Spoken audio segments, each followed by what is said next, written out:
Phrasal verb বা বাক্যাংশ তৈরি করে।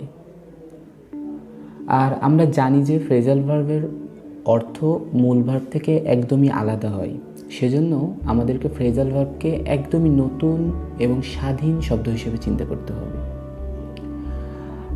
শব্দে আমরা যখন ফ্রেজাল ভার্ব ব্যবহার করি তখন তা অন্যান্য সাধারণ ভার্বের মতোই ব্যবহৃত হয়, কিন্তু এর গঠন একটু ভিন্ন, যেটা নিয়ে আমরা পরে কথা বলব।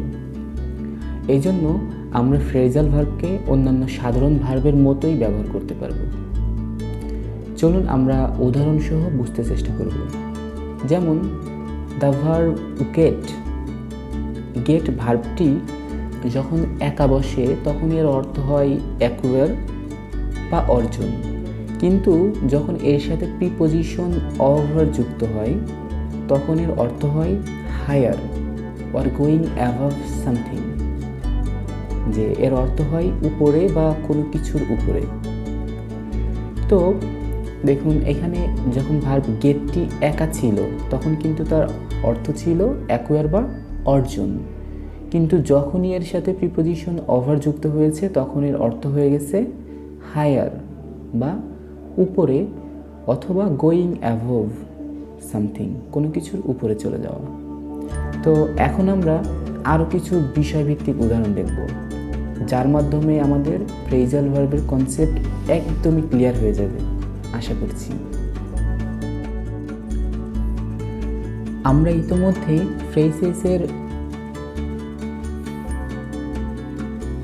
ইতোমধ্যে জেনেছি ফ্রেজ কি, ফ্রেজগুলো কীভাবে ব্যবহার হয়, এটা আসলে কি মিন করে।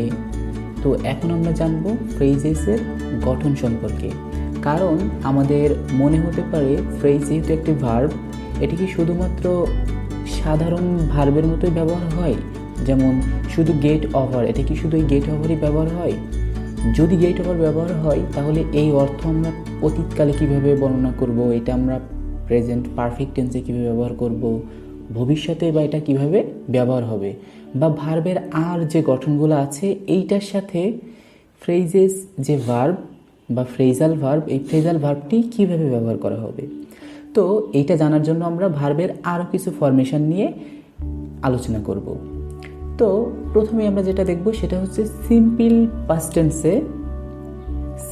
পাস্ট টেন্সে ফ্রেজাল ভার্বের উদাহরণ। যেমন I had the flu last week but got over ইট।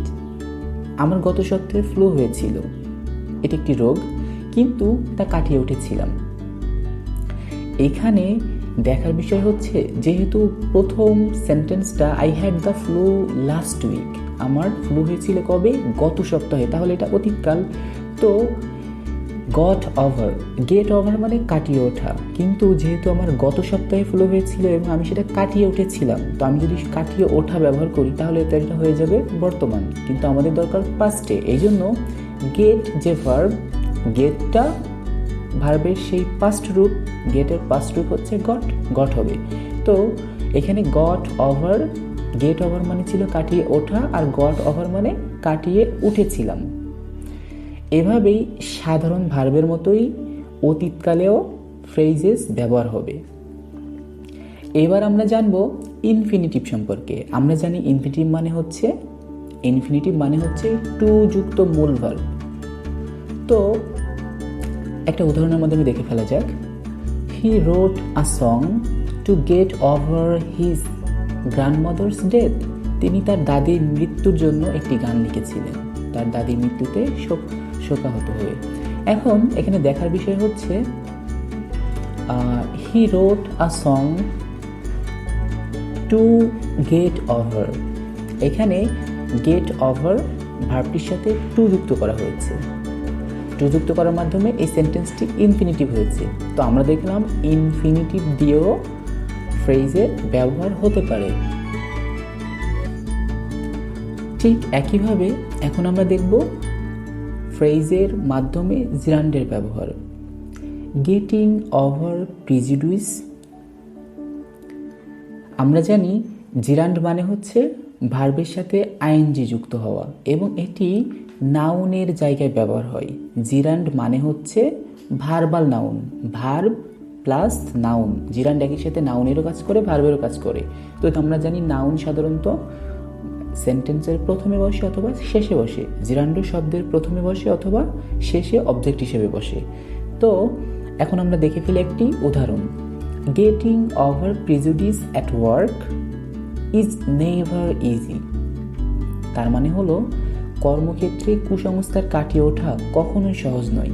তো এখানে দেখুন গেট ওভার ভার্বটি গেটিং ওভার হয়ে গেছে, যেহেতু আমরা জানি মূল ভার্বের সাথে আইএনজি যুক্ত হয়েই জিরান্ড হয়, এখানে সেজন্যই ওভারের জায়গায় ঠিকই আছে, কিন্তু গেটের সাথে আইএনজি যুক্ত করে ভার্বটাকে জিরান্ড করা হয়েছে।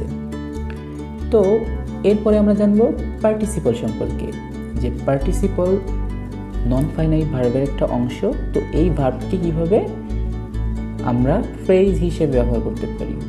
তো পার্টিসিপল ভার্বগুলোকে ফ্রেজ হিসেবে ব্যবহার করতে হলে আমাদের যেটা করতে হয়, জিরান্ডের মতোই আইএনজি যুক্ত করতে হয়, কিন্তু জিরান্ড এবং পার্টিসিপলের মধ্যে একটু তফাৎ রয়েছে। যেমন জিরান্ড আমি বলেছি ভার্বাল নাউন, ভার্ব এবং একই সাথে নাউনের কাজ করে, কিন্তু পার্টিসিপলটা ভার্বাল নাউন না, পার্টিসিপলটা। তো আমরা এখন পার্টিসিপলের উদাহরণ দেখব। পার্টিসিপল কি? পার্টিসিপল একই সাথে সেন্টেন্সে ভার্ব এবং অ্যাডজেক্টিভের কাজ করে। তো আমরা একটি উদাহরণের মাধ্যমে এটি দেখে নিব। উদাহরণটি হলো having finally gotten over the breakup they were ready to return their partners things. এখানে আমরা জানি প্রথমে দেখুন হ্যাভিং যুক্ত আছে। তো আমরা জানি কখন সেন্টেন্সে যদি হ্যাভ থাকে তাহলে ওই সেন্টেন্সটি হয় প্রেজেন্ট পারফেক্ট টেন্সে গঠিত হয়, আর প্রেজেন্ট পারফেক্ট টেন্স যদি থাকে তাহলে তার পরের ভার্বটির সাথে ভার্বটিকে পাস্ট পার্টিসিপল করতে হয়। তো আমাদের গেট ওভার ভার্বটির গেট এখানে স্বাভাবিকভাবে পার্টিসিপাল হয়ে গটেন হয়ে গেছে।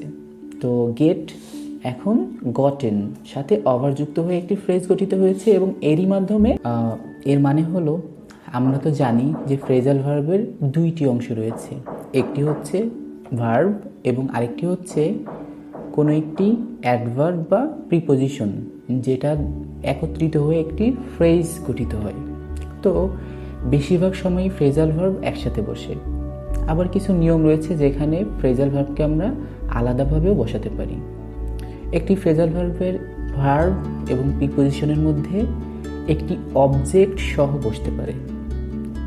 তো এটা আমরা বুঝতে পারবো উদাহরণের মাধ্যমে। উদাহরণস্বরূপ, he forgot to shut the lights off before he left. You would never let any of your friends down. এখানে খেয়াল করুন, বলা হয়েছে he forgot to shut the light off. আমরা বলি না শাট অফ মানে কি বন্ধ করা, তো এখানে শাট দ্য লাইট অফ, বন্ধ করো। কাকে বন্ধ করতে বলছে? লাইটকে। তাহলে শাট দ্য লাইট অফ, এখানে শাট এবং অফ এই দুইটার মাঝখানে দ্য লাইট অবজেক্ট হিসেবে বসেছে। তো আগে যেমন গেট আপ, পিক আপ ব্যবহার হয়েছিল, মাঝখানে কোনো অবজেক্ট ছিল না, কিন্তু যখন আমাদের অবজেক্ট ব্যবহার করার দরকার হবে তখন আমরা ফ্রেজাল ভার্বের মধ্যে অবজেক্টকেও বসাতে পারি। আশা করি এর মাধ্যমে আপনারা বুঝতে পেরেছেন কিভাবে আমরা ফ্রেজাল ভার্ব বসাতে পারি বা এটার অর্ডার বা ক্রম কেমন হবে। এখনো এটি হচ্ছে common phrasal verbs with meanings and examples. এটা হলো একেবারেই শেষ পর্যায়ে আজকের আমাদের ফ্রেজাল ভার্বের ক্লাসে। আমরা এই পর্যায়ে জানব কিছু কমন ফ্রেজ সম্পর্কে, যেগুলো আমরা প্রতিদিনই কোনো না কোনোভাবে ব্যবহার করি, কিন্তু এখানে মজার ব্যাপার হলো আমরা জানি না যে এগুলো আসলে ফ্রেজাল ভার্ব। কি বিশ্বাস হচ্ছে না? চলেন আমরা দেখে ফেলি। প্রথম, ব্যাক আপ। এটার মানে হলো সাপোর্ট অর ডিফেন্ড সামওয়ান, কাউকে সমর্থন করা বা কারোর পাশে দাঁড়ানো, বা ব্যাকআপ। তো এই ব্যাকআপকে আমরা সেন্টেন্সে কীভাবে ব্যবহার করতে পারি? when the class was making fun of me, only the teacher backed me up. যখন ক্লাসের সবাই আমার উপরে মজা নিচ্ছিল তখন টিচার আমাকে সমর্থন করলেন বা আমার পাশে দাঁড়ালেন। backed me up. ওকে, এরপরে ব্রেক ডাউন মানে হলো স্টপ ওয়ার্কিং, কাজ করা বন্ধ করে দেওয়া। স্পেশালি এটা আসলে মেশিনের ক্ষেত্রে ব্যবহার হয়। ব্রেক ডাউন, যখন কোনো মেশিন কাজ করা বন্ধ করে দেয় তখন আমরা কি বলি? Break down. যেমন the ice cream machine at McDonald's is always breaking down. এরপরে call around, contact multiple people. যখন যেমন হয়তো অফিসের বস একটি মিটিং ডেকেছে, তো সেখানে কি হবে? অফিসের অন্যান্য সবাই জয়েন করবে। তো যখন অনেকের সাথে আমরা মিট করব তখন সবাইকে এই যে ডাকা, এই ডাকাকে আমরা কি বলবো? Call around. যেমন Roy call around, Roy called around to find a nearby mechanic. আমরা চেষ্টা করছি আপনাদেরকে ভালো ভালো ক্লাস উপহার দেওয়ার। আশা করছি যদি আপনাদের ভালো লাগে তাহলে পরবর্তী ক্লাসগুলোতেও আমাদের সাথে থাকবেন। আপনাদের সবার জন্য রইল অনেক অনেক শুভকামনা। আপনাদের সবার জন্য দোয়া রইল, আমার জন্য দোয়া করবেন। আসসালামু আলাইকুম।